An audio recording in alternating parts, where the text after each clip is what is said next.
할렐루야. 오늘도 신실하신 우리 주님을 찬양드리며 금요 예배를 향해 나아가겠습니다. 내가 늘 의지하는 예수, 나의 상처 입은 심령을 불쌍하게 여기사 위로하여 주시니, 미쁘신 나의 좋은 친구, 주의 손 의지하고 살 때 나를 해할 자가 없도다. 주님 나의 마음을 크게 위로하시니, 미쁘신 나의 좋은 친구, 내가 의지하는 예수, 나의 사모하는 친구, 나의 기도 들으사 응답하여 주시니, 미쁘신 나의 좋은 친구. 우리 더욱더 힘차게 우리 가까이 계신 하나님을 찬양드립니다. 내가 요단강 건너가며, 내가 요단강 건너가며 마음이 두려워서 떨 때에 주가 인도하시니 어찌 두려워하랴. 미쁘신 나의 좋은 친구, 내가 의지하는 예수, 나의 사모하는 친구, 나의 기도 들으사 응답하여 주시니, 미쁘신 나의 좋은 친구, 내가 의지하는 예수, 나의 사모하는 친구, 나의 기도 들으사 응답하여 주시니, 미쁘신 나의 좋은 친구. 이후 천국에 올라가서 모든 성도들과 다 함께 우리들을 구하신 주를 찬양하리라. 미쁘신 나의 좋은 친구. 아멘. 내가 의지하는 예수, 나의 사모하는 친구, 나의 기도 들으사 응답하여 주시니, 미쁘신 나의 좋은 친구, 내가 의지하는 예수, 나의 사모하는 친구, 나의 기도 들으사 응답하여 주시니, 미쁘신 나의 좋은 친구. 영원히 우리와 함께 하시는 예수 그리스도의 이름을 찬양드립니다. 할렐루야.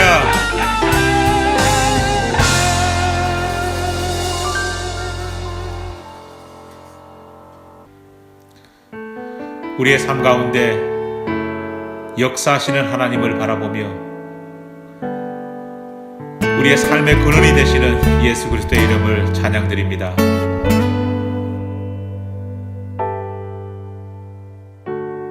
은혜 아니면 살아갈 수가 없네. 호흡마저도 다 주의 것이니, 세상 평안과 위로 내게 없어도 예수, 오직 예수뿐이네.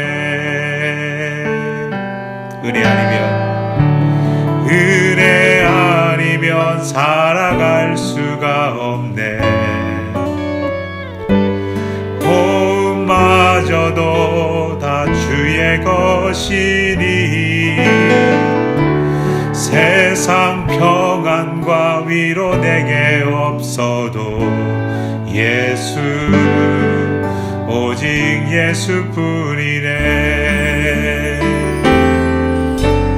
크신 계획 다 볼 수도 없고, 작은 고난에 지쳐도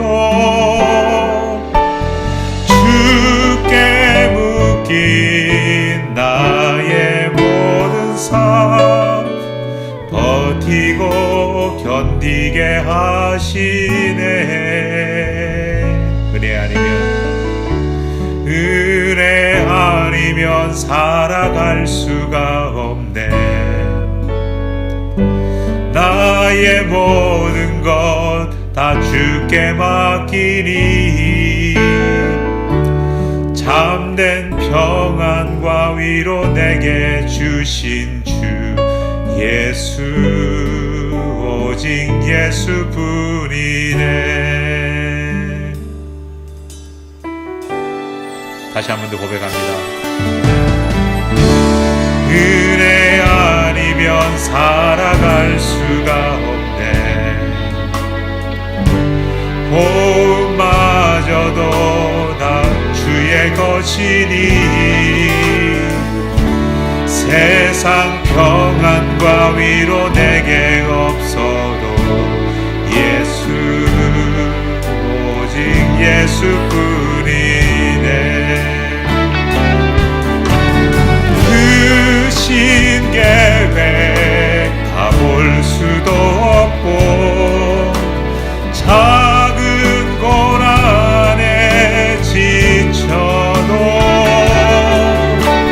주께 묶인 나의 모든 삶 버티고 견디게 하시네. 크신 계획 다 볼 수도 없고 작은 고난에 지쳐도 주께 묶인 나의 모든 삶 버티고 견디게 하시네. 크신 계획 다 볼 수도 없고 작은 고난에 지쳐도 주께 묶인 나의 모든 삶 버티고 견디게 하시네. 은혜 아니면 살아갈 수가 없네. 나의 모든 것 다 주께 맡기니 참된 평안과 위로 내게 주신 주 예수, 오직 예수뿐이네. 주님 감사합니다. 나를 지으신 이가 하나님, 나를 부르신 이가 하나님, 나를 보내신 이도 하나님, 나의 나 된 것은 다 하나님 은혜라. 한량없는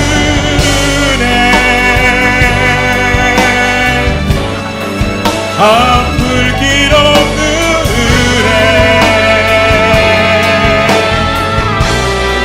내 삶을 애워 사는 하나님의 은혜.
땅을 밟으며 나를 붙드시는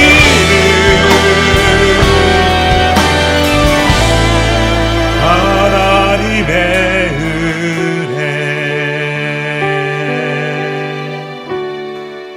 함께 하나님 말씀 찾도록 하겠습니다. 오늘 우리에게 주시는 말씀 요한복음 8장 11절 한 절 말씀입니다. 신약성경 요한복음 8장 11절 한 절 말씀, 주신 하나님 말씀 제가 봉독해 올리겠습니다. 대답하되 주여 없나이다. 예수께서 이르시되 나도 너를 정죄하지 아니하노니 가서 다시는 죄를 범하지 말라 하시니라. 아멘. 오늘부터 몇 주간 시리즈 설교를 해볼까 합니다. 시리즈 제목을 뻔뻔한 설교라고 붙여보았습니다. 어떤 뜻이냐 하면 뻔한 말씀, 뻔한 설교가 한 영혼을 살린다는 그런 뜻입니다. 사실 생명을 살리는 말씀, 생명을 변화시키는 설교는 그렇게 복잡한 것이 아니라는 생각이 들었습니다. 어쩌면 가장 단순하고 뻔한 말씀, 뻔한 설교가 오히려 가장 중요한 믿음의 근간이 되겠구나라는 마음이 들었습니다. 그래서 오늘부터 몇 주간 우리 신앙의 아주 기본적인 골격에 대해 우리가 이미 잘 알고 있는 소위 뻔한 성경 구절을 가지고 담백하게 말씀을 묵상해 보려 합니다. 우리 모두가 다시 한번 신앙의 체질 개선을 이루는 그런 기회가 되기를 축원합니다. 여러분, 솜 1kg와 철 1kg 중 어느 것이 더 무거울까요? 어린 시절 교회 성경 퀴즈 대회 넌센스 퀴즈 시간에 나왔던 문제입니다. 대부분 사람들은 이 질문을 받으면 철 1kg가 더 무겁다고 생각합니다. 그날도 첫 번째 손을 들었던 집사님 역시 그렇게 대답하셨습니다. 하지만 조금만 생각해 보면 그 대답은 말도 안 되는 소리라는 것을 알 수 있습니다. 왜냐하면 문제에서 이미 솜과 철 모두가 각각 1kg이라고 밝히고 있기 때문입니다. 질문 속에 이미 답이 들어있음에도 불구하고 우리는 철이 더 무겁겠거니라는 그런 생각을 가지고 있습니다. 그 이유는 철은 항상 다른 어떤 것보다 무겁다는 우리의 편견이 있기 때문입니다. 우리에겐 솜은 철보다 훨씬 가볍다는 생각이 있습니다. 하지만 그것은 같은 무게를 달아 비교할 때 그렇지, 만약 그 솜이 물을 잔뜩 머금고 있다면 이야기는 완전히 달라집니다. 우리가 가진 선입견은 전후 맥락, 전후 상황을 살피기 전에 우리가 가진 편견에 의해서 좌지우지 되다 보니 이런 넌센스 퀴즈 트릭에 자꾸만 낚이게 됩니다. 죄에 대한 우리의 생각 역시 그렇습니다. 사람들에게 강도짓과 거짓말 중 어떤 것이 더 큰 죄냐고 물어보면 100이면 100 모두 강도짓이라 그렇게 대답합니다. 사람들이 그렇게 답하는 이유는 간단합니다. 우리는 우리가 살고 있는 사회가 정한 법의 기준에서 모든 것을 판단하는 그런 선입견이 있기 때문입니다. 남의 물건을 강탈하다 붙잡히면 우리 사회에서는 당연히 거짓말보다 무거운 처벌을 받습니다. 심지어 잘못하면 감옥에 갇힐 수도 있습니다.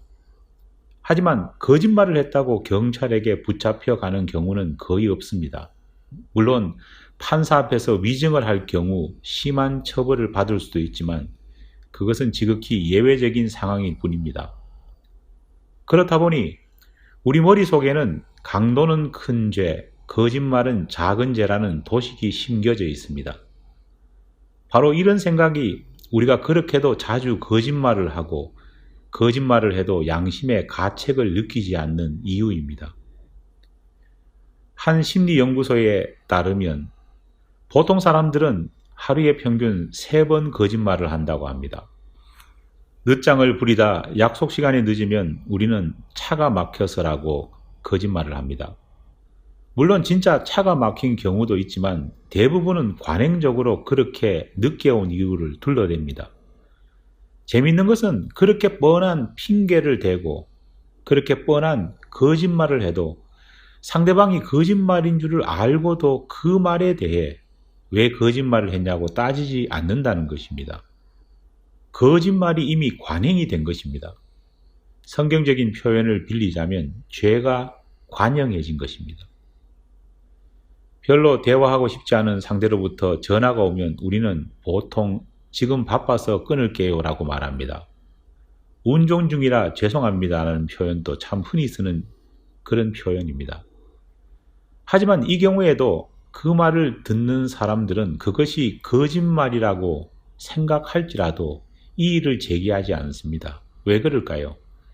죄가 관습화되었기 때문입니다. 물론 이런 거짓말을 한다고 당장 우리가 심판대 앞에 서서 곤욕을 치르거나 예수 그리스도 안에서 우리가 얻은 구원이 취소되는 일이 벌어지는 것은 아닙니다. 그러나 좀 더 깊이 생각해 봐야 할 사실은 이런 작은 거짓말들이 가랑비에 옷 젖듯 우리 자신을 거짓과 죄의 구렁텅이로 서서히 빠져들게 만들게 하고 있다는 것입니다. 이런 것들이 습관이 될 때 우리 몸은 죄가 관영해집니다. 성경이 말하는 죄는 우리가 흔히 생각하는 죄의 기준과 비교하면 동일할 수도 있고 전혀 다를 수도 있습니다. 그렇기 때문에 때론 우리는 당황합니다. 예를 들어 소자, 즉 나보다 약한 사람에게 멍청한 놈, 미련한 놈이라고 욕한다면 오늘 우리 기준에서는 보통 도덕적인 비난은 받을 수 있지만 처벌 대상까지는 되지 않습니다. 왜냐하면 그런 것은 아주 가벼운 실수로 취급되기 때문입니다. 그런데 성경은 그것을 사형에 처해질 수도 있을 만한 중범죄로 규정합니다. 약자를 향해 욕을 퍼부어 그 사람을 만약 실족시킨다면 연자맷돌을 메고 바다에 빠져 죽는 것이 차라리 더 낫다라는 판결을 내리고 있다는 것입니다. 하지만 반대로 강도짓을 저지른 강도라고 할지라도 오히려 작은 죄를 범한 것처럼 대우받기도 합니다. 예수님께서는 십자가 위에서 강도짓을 저질러 함께 십자가형을 당하고 있던 한 강도에게 천국으로 초대를 하셨습니다. 왜 이렇게 성경의 죄의 기준은 오락가락할까요? 도대체 진정한 죄의 기준이란 무엇일까요? 너무 어렵고 복잡하다고 생각되진 않으십니까? 성경이 말하는 죄의 기준이 우리 생각에 모호해 보이는 이유는 죄를 판단하는 기준이 오늘 우리가 살고 있는 이 세상이 판단하는 죄의 기준과 서로 다르기 때문입니다. 오늘 우리가 살고 있는 이 세상에서 정한 죄의 기준은 성문화된 법전을 기초하고 있습니다. 그런데 성경의 죄의 기준은 하나님의 뜻에 기준하고 있다는 것입니다. 오늘 우리가 살고 있는 이 세상의 죄의 기준은 죄인이 지은 죄의 경중에 따라 처벌이 달라집니다. 하지만 성경의 죄의 기준은 그 죄인이 어떤 회개를 하나님 앞에 드렸는지에 따라 달라집니다. 오늘 우리처럼 서기관들과 바리새인들은 기록된 법에 따라 죄를 판단하고 처벌해야 된다 주장했습니다. 그래서 간음하다가 붙잡혀온 여인에게 부과될 형벌은 예외 없이 돌로 그녀를 쳐 죽이는 사형밖에 없다고 그들은 주장했습니다. 그러나 예수님의 판단은 달랐습니다. 율법에 기록된 죄도 중요하지만 먼저 각자가 가지고 있는 양심이 말하는 죄가 더 중요하다고 보셨기 때문입니다. 죄 없는 자가 먼저 돌로 치라. 이 말씀 속에는 한 평 땅 넓이도 되지 않는 작은 공간에 기록된 율법보다 오히려 더 크고 중요한 우리 인간의 마음의 중심에 자리 잡고 있는 하나님의 법인 양심이 말하는 진짜 죄가 있는지 없는지를 묻고 계시는 것입니다. 여인을 돌로 치려 몰려들었던 사람들은 자신이 율법에 기록된 죄는 짓지 않았다. 그런 자신감 속에서 여인을 돌려치기 위해서 몰려들었습니다. 하지만 예수님께서는 그들에게 율법보다 더 근본적인 하나님이 주신 양심에 저촉된 진짜 죄를 너희가 저지르지 않았는지를 물으셨습니다. 사람들은 난생 처음으로 율법에 기록된 죄가 아닌 자신의 양심에 비추어 자신을 판단할 것을 요구하신 주님의 이 명령 앞에 당황합니다. 그러다 보니 자신 있게 자기 자신은 죄가 없다고 말할 수 있는 사람은 그곳에 단 한 사람도 없었습니다. 죄책감 속에서 사람들은 모두 그곳을 떠났습니다. 그들이 모두 돌아간 후에 주님께서는 여인에게 이렇게 말씀하셨습니다. 다시는 죄를 짓지 말라. 율법에 기록되어 있는 간음죄를 다시 범하지 말라는 그런 소극적인 말씀이 아닙니다. 주님의 이 말씀에는 율법에 기록된 조문을 넘어 하나님께서 너에게 주신 양심에 저촉되는 죄를 더 이상 짓지 말라는 엄청나게 큰 요구가 그곳에 들어 있습니다. 다행히 예수라는 청년을 만나 죽을 고비를 넘겼다는 안도를 그 여인이 얻는 것이 아니라 평생 가슴 속에 하나님이 그녀에게 주신 양심에 저촉되는 죄를 범치 않아야겠다는 더 큰 사명이 여인에게 주어진 것입니다. 예수님의 이 말씀, 이 모습을 통해 우리는 죄에 대한 우리 태도를 바로잡아야 합니다. 다시 말해 율법의 기준을 바꾸어야 합니다. 우리는 법을 어긴다는 것을 단지 법전에 기록된 것을 어기지 않으면 된다는 그런 선입견이 있습니다. 그것만 피해가면 나머지는 괜찮다는 편견이 있습니다. 그래서 오늘 우리 사회를 보면 성문화된 법전으로 처벌할 수 없는 이런저런 편법들을 알아내기 위해서 사람들은 노력하고 그런 편법들이 난무합니다. 그리고 그렇게 편법을 잘 활용하고 이용하는 사람들을 오히려 우리는 지혜로운 사람이라 생각하는 풍조까지 있습니다. 하지만 그런 우리에게, 우리 사회에게 예수님께서는 큰 충격을 던지셨습니다. 어떤 충격일까요? 먼저 하나님 앞에서 큰 죄와 작은 죄를 구분하려는 어리석음을 던져버려야 한다는 충격입니다. 우리는 본능적으로 큰 죄와 작은 죄를 구분하려 합니다. 법전에 기록된 죄와 그렇지 않은 죄를 나누려 합니다.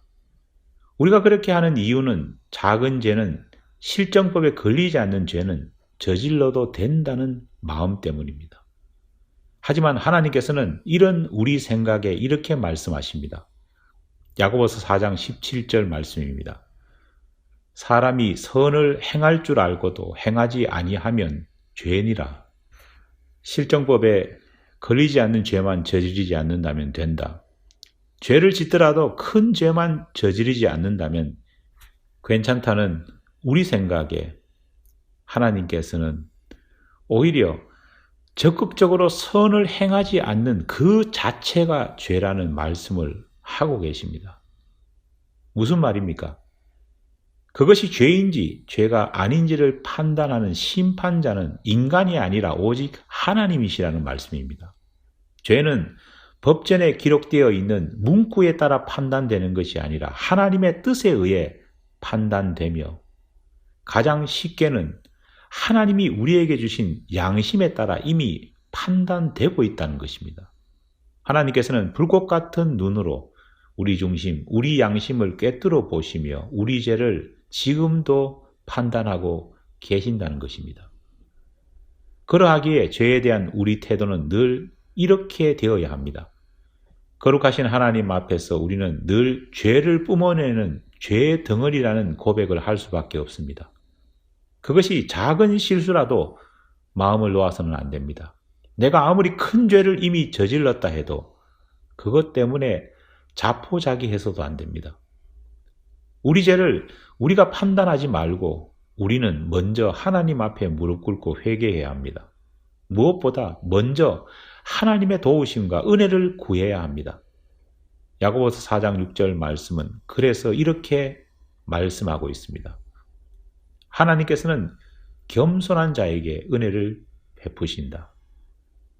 내 잘못이 더 큰지 상대방의 잘못이 더 큰지를 저울질하기에 앞서 우리는 나단 선지자로부터 간음죄에 대한 준엄한 지적을 받았던 다윗처럼 무조건 먼저 회개해야 합니다.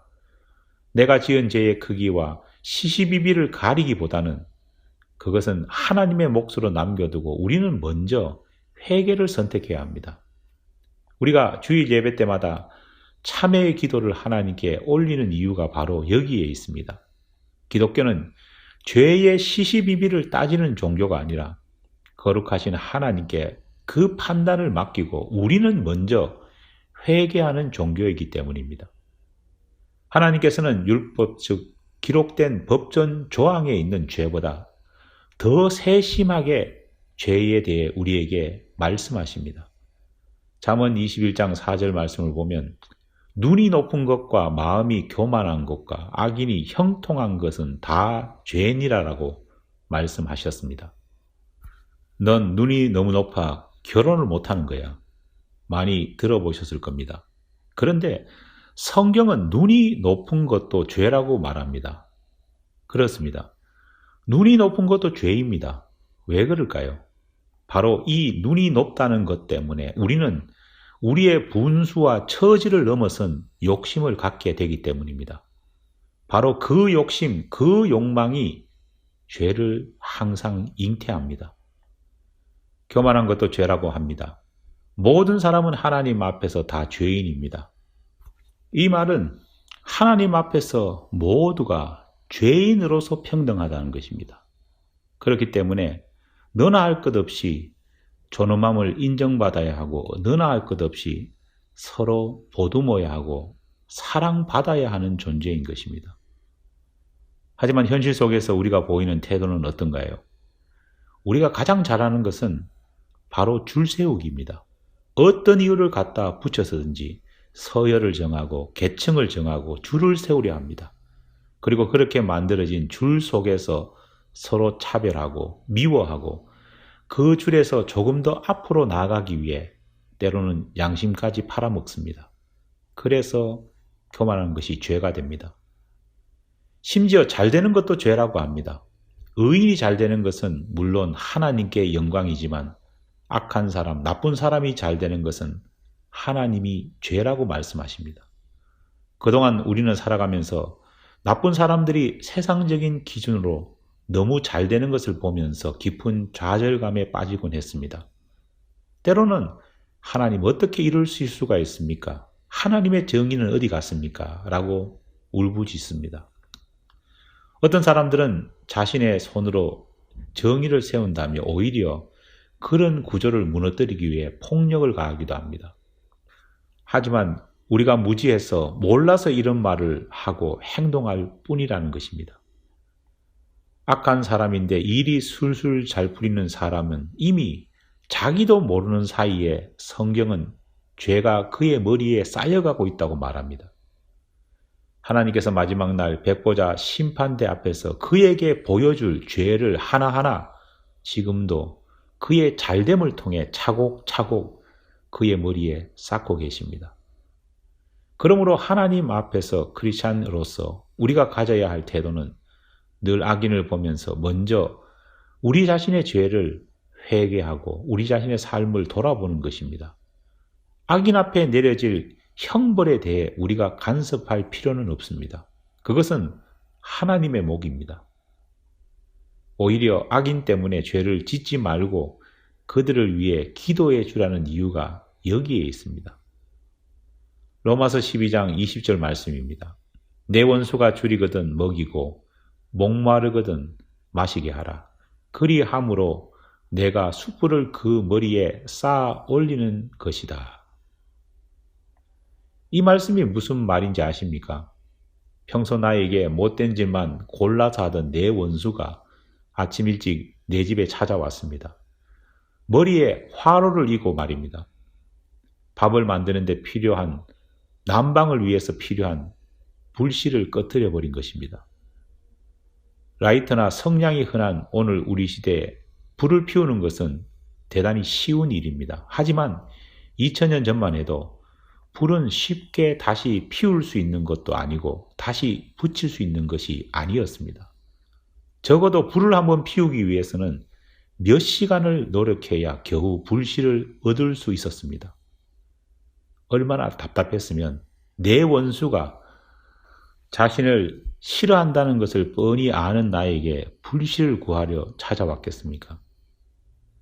이 절호의 기회를 이용해 원수에게 화끈하게 복수할 수 있는 장이 열린 것입니다.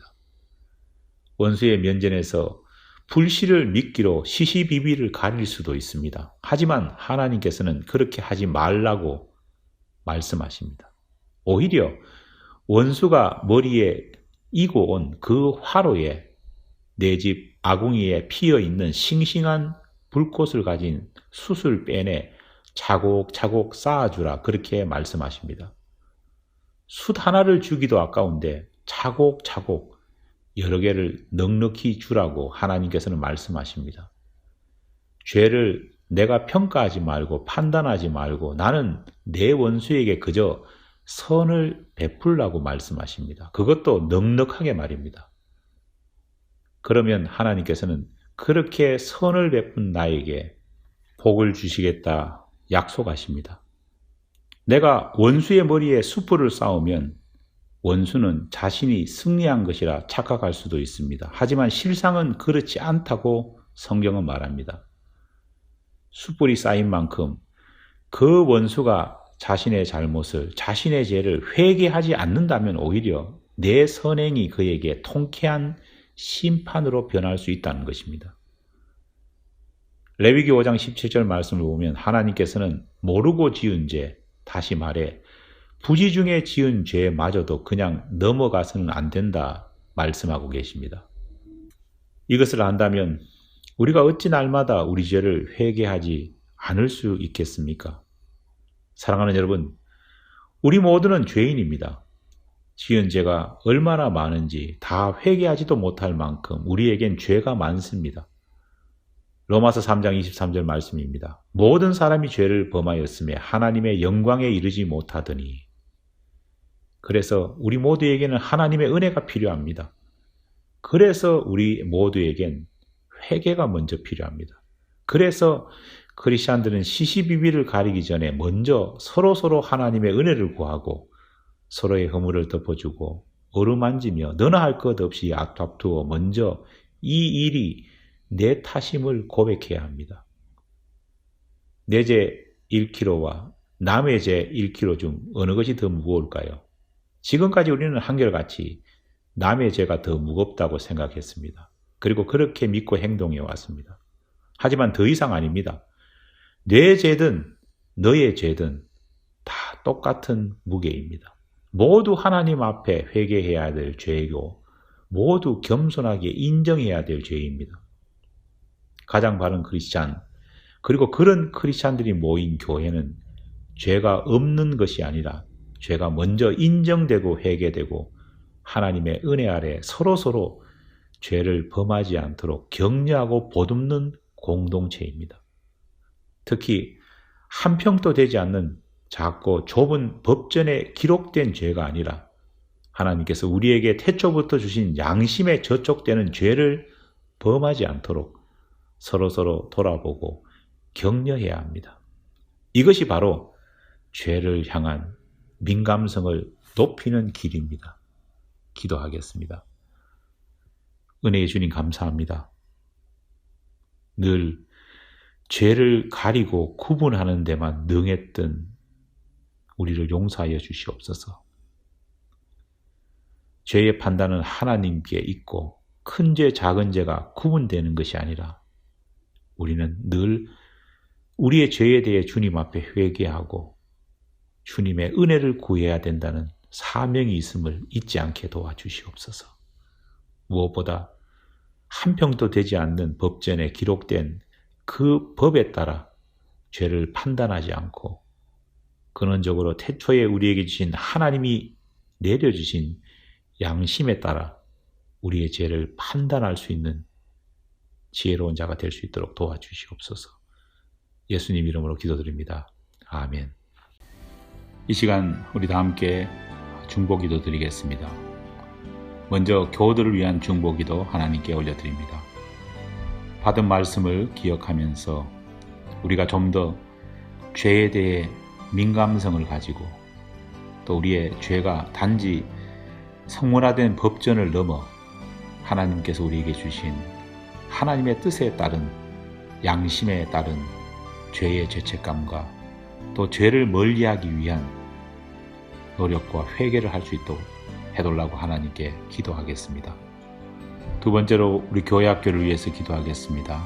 우리 주일학교에 몸담고 있는 우리 벨라와 보경이를 위해서 기도하고 또 EM에 소속되어 있는 우리 옥하림, 이혜진, 옥하연, 성태기와 그리고 대웅이를 위해서 우리 기도하겠습니다. 특별히 EM을 섬기고 있는 우리 김종훈 형제를 위해서 더욱 합심해서 기도하겠습니다. 기도가 필요한 교우들이 있습니다. 육신적으로 연약한 교우들을 위해서 특별히 기도하고 장애로 인해서 어려움을 겪고 있는 연정자 집사님을 위해서 우리 집중적으로 기도하겠습니다. 한국에 있는 우리 교우들을 위해서 기도하겠습니다. 우리 명주식 집사님 위해서 기도하고 최혁, 장은진, 성우와 민우를 위해서 기도하겠습니다. 또 한국에 출타 중인 우리 구자육 장로님을 위해서 기도하겠습니다. 마지막으로 우리 교우들의 사업체를 위해서 기도하겠습니다. 어려운 상황 속에 있습니다. 하지만 하나님께서 사렙다 가부를 도우셨던 것처럼 우리 교우들의 사업과 사업체를 눈동자와 같이 도와달라고 기도하겠습니다. 다 같이 기도하겠습니다.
두 번째로 교회를 위해 함께 중보기도 하겠습니다. 먼저 교회를 섬기고 있는 부족한 종을 위해서 기도해 주시기 바랍니다. 영적으로 충만할 수 있도록 도와달라고 기도하고, 또 부족한 종의 가정과 또 사역의 여러 가지 미끄럼 가운데 어려움이 없도록 도와달라고 하나님께 기도하겠습니다. 두 번째로 교회를 섬기는 우리 리더들을 위해서 기도하겠습니다. 우리 집행위원들, 그리고 각 부서를 섬기고 있는 부서장들을 위해서 기도하겠습니다. 리더들이 모두 하나님의 뜻에 따라 바른 생각, 바른 마음, 바른 신앙의 고백을 할 수 있게 해달라고 기도하겠습니다. 세 번째로 우리 성도들을 위해서 기도하겠습니다. 우리 성도 한 사람 한 사람들을 기억하고, 또 그들이 가진 형편과 처지를 생각하며 짧게나마 그들을 위해서 기도하겠습니다. 다 함께 기도하겠습니다.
마지막으로 이웃과 선교지를 위해 중보기도하겠습니다.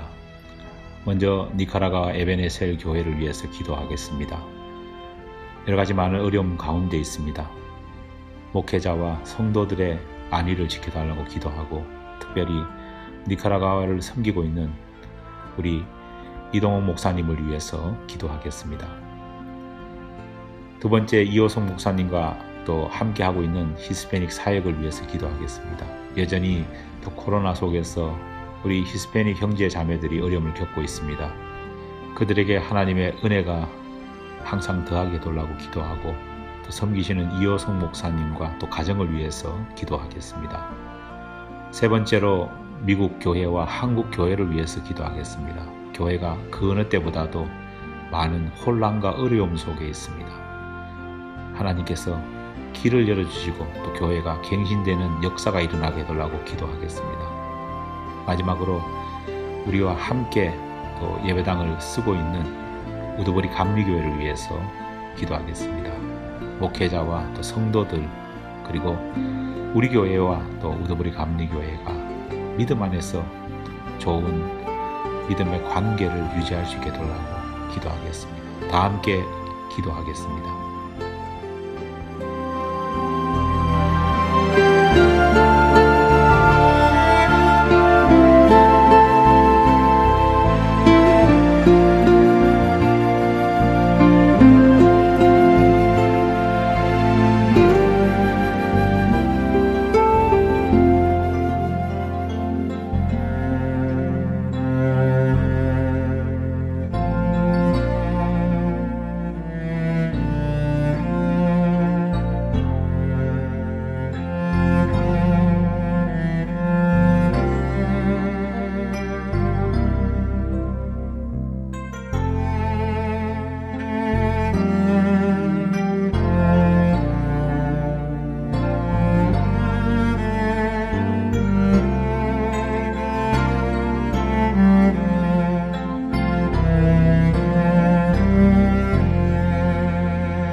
교회 소식 알려드리겠습니다.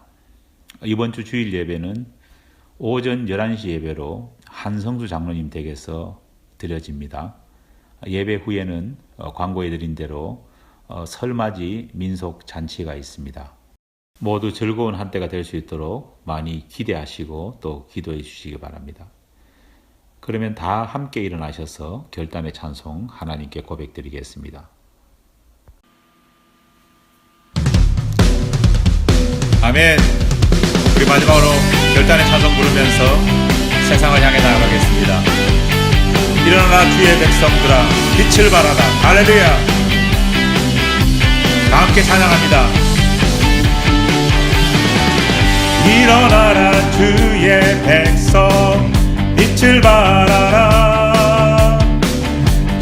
너의 영광으로 임하시리라. 일어나라 주의 백성 빛을 발하라. 주가 너의 영광으로 임하시리라. 온 세상이 어둠 속에 헤매고 있지만 주가 너와 함께 계셔 회복을 명하리라. 일어나라 빛을 발하라. 만백성이 너의 빛을 보고 사방에서 나오래. 일어나라 빛을 발하라. 만백성이 자유함을 얻어 기뻐하는도다. 다시 한번 힘차게 찬양합니다.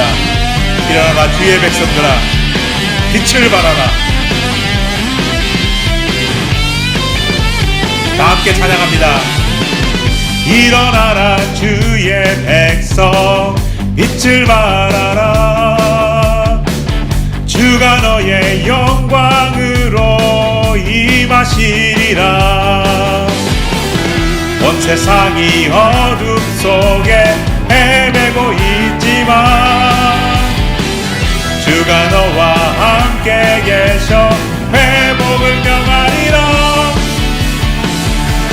일어나라 빛을 발하라. 만백성이 너의 빛을 보고 사방에서 나오네. 일어나라 빛을 발하라. 만백성이 자유함을 얻어 기뻐하는도다. 일어나라 빛을 발하라. 만백성이 너의 빛을 보고 사방에서 나오네. 일어나라 빛을 발하라. 만백성이 자유함을 얻어 기뻐하는도다.